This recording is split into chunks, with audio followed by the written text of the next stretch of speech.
Esto es Algo en Común. Qué bueno que seguís con nosotros.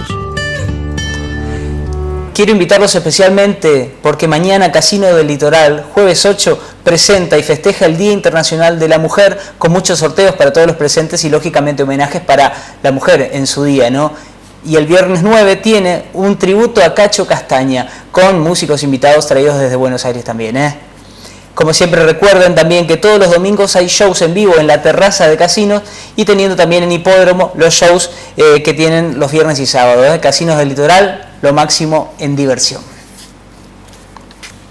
Regresamos con este capítulo de Algo en Común en este bloque 2 con la presencia del maestro Carlos Longa. El Señor de los Lapachos lo han bautizado.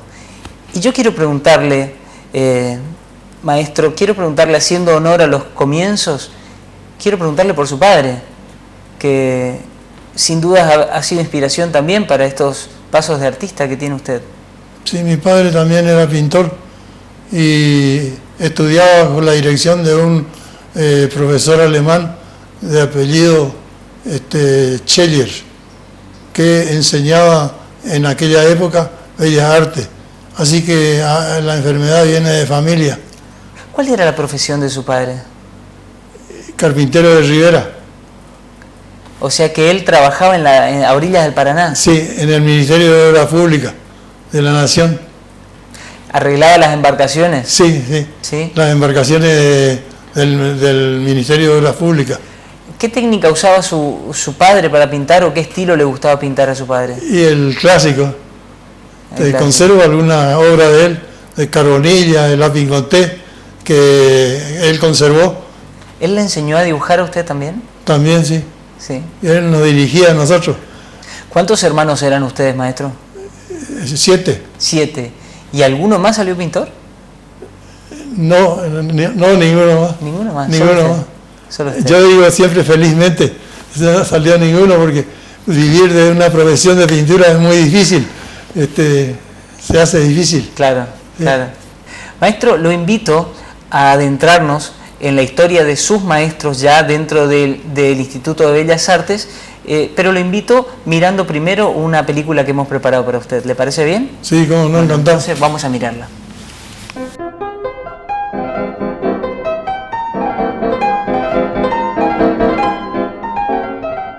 Yo creo que había un tiempo de intelectuales, de gente que se juntaba a escuchar música, a pintores, y dijeron, bueno, es hora que esta ciudad tenga un instituto, una academia de bellas artes, como existe en todo lugar del mundo, y llamaron ahí a Adolfo Mors, que era italiano, de Livorno, y que vivía en Paraná, Entre Ríos, y él vino a dar clases. De la podríamos decir, los primeros egresados, dice Marcelo Fernández en 1920, son José Negro y Marcial Prieto. José Negro es uno de los artistas que empieza a hacer el impresionismo y que seguramente, calculemos 1920, se reciben. Bueno, este es el Curupicay. El Curupicay es José Negro, este es el famoso Curupicay, y fue tapa de la guía de teléfono. Así que todo Corrientes conoce, este es el auténtico. Adolfo Mors fue profesor de Josefina Conte, después le deja la cátedra a José Negro. José Negro después es el profesor de Longa. Otro de los que trae el impresionismo es Antonio Ballerini, que sí había tenido una formación temporal en Italia. Según cuentan algunas personas, eran como dos contrincantes en el gusto estético. Ballerini jamás trabajó en el Josefina Conte. Sí pintaba, trabajaba en los colegios, en el Colegio Nacional, en el colegio, la escuela normal y creo que en la escuela regional. Tenía alumnos particulares. Hay una característica en cuanto al uso del color en la que hay una relación entre Ballerini y Longa, ¿no? Pinta con pincel muy tranquilo, la pincelada es suelta. Ahí están los cielos que parecidos a los cielos que pinta Longa, me parecen a mí, avioletados. Esta es una cuestión técnica, ¿no? Se decía que en su época la pintura de José Negro representaba mejor el paisaje correntino porque era cálida. Y sin embargo se justificaba a Ballerini, que se había formado en Europa y que pintaba con sombras frías, entonces con luces frías, perdón. Predominan mucho los fríos en la pintura del hombre. Es como si estuviera pintando un paisaje de invierno, digo, como para ilustrar esto, ¿no? ¿Y qué pudo haber tomado Longa como enseñanzas, por ejemplo, de Prieto? Sí, porque en lo que tiene que ver con la manera de pintar, ¿no? Y bueno, la parte académica, que es el rigor de pintar todos los días, yo creo. Porque Longa es un trabajo para los, ¿no? Es un trabajo que le da placidez y le da alegría, pero Longa yo creo que no pasa un día sin pintar. Y eso es lo que te da la academia, el rigor de tomar con una seriedad absoluta.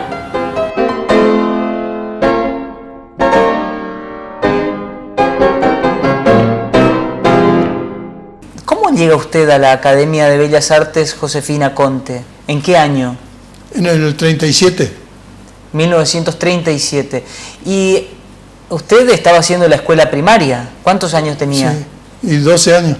¿Y era una opción accesible a todo el mundo poder llegar a la Josefina Conte a estudiar? Sí, porque las cuotas eran muy económicas, pero en relación con la población que era corriente en aquella época, eran pocos los que asistían a la Academia de Bellas Artes. Si yo le nombro a cada uno de sus maestros, ¿usted me podría clarificar qué pudo ir aprendiendo de cada uno de ellos? Por ejemplo, lo nombro primero a Marcial Prieto. ¿Qué pudo aprender de él? Y de Marcial Prieto aprendía a dibujar muy bien, porque era muy detallista y perfeccionista. Así que él nos daba un trabajo y no tenía 2 o 3 meses con ese trabajo hasta... 2 o 3 meses. Sí, hasta perfeccionar perfectamente toda la obra, y después recién pasábamos a otro tema. ¿Qué aprendió también en su paso por la academia del maestro José Negro?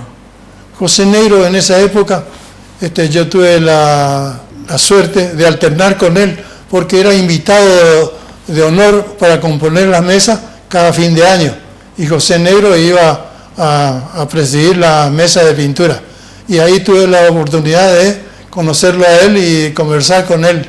Él era muy introspectivo, conversaba muy poco, igual que yo, pero me apartaba a mí y empezábamos a hablar de arte. Y yo capté de que él no transaba con las nuevas escuelas que estaban entrando en esa época. ¿Y Antonio Ballerini? Antonio Pedro Ballerini nunca quiso ser profesor no sé por qué motivo, profesor de la Academia de Josefina Conte, nunca fue. Él era profesor de dibujo de la Escuela Regional José Manuel Estrada y del Colegio Nacional General José de San Martín. Y ahí yo tuve oportunidad de conversar con él y de hacerme de cierta amistad con él. Y me apreciaba mucho porque se daba cuenta que yo amaba el arte. Y entonces me invitó a visitar su casa y tuvimos una amistad hermosa, y que hice dos carbonillas, y después hice el retrato al óleo, todo bajo la dirección de él, de una hermana, también, que hasta ahora ese cuadro subsiste, pero las carbonillas se desaparecieron, ¿sí? Lamentablemente. Claro. Además es importante lo que tengo que decir, que con Ballerini yo le llevaba todos los elementos de él, y con una inmensa sombrilla a ir a pintar en el arroyo Poncho Verde con él. Lamento siempre no haber tomado alguna fotografía cuando él estaba pintando y yo estaba mirando su obra en el arroyo Poncho Verde, que era tenía temas hermosos ahí, con sus árboles y el arroyo y la vegetación hermosa que tenía, y ahí pintó mucho. Era el atelier al aire libre que tenía Ballerini ahí. Otro defensor también de la pintura al aire libre, ¿no? Sí, a plein air, y de él aprendí mucho. Y yo lo considero a Ballerini uno de los artistas más importantes del noreste argentino. Maestro, ¿qué siente usted que aprendió de Ballerini, por ejemplo, que lo destaca tanto? Y de Ballerini aprendí la mezcla de colores suaves, de colores azules y lilas, que son los colores que predominaban en todos sus cuadros. El color más oscuro era un lila suave de sus cuadros, todos los demás eran colores suaves y irradiaban mucha belleza. ¿Cómo se llevaban? ¿Qué opinaban?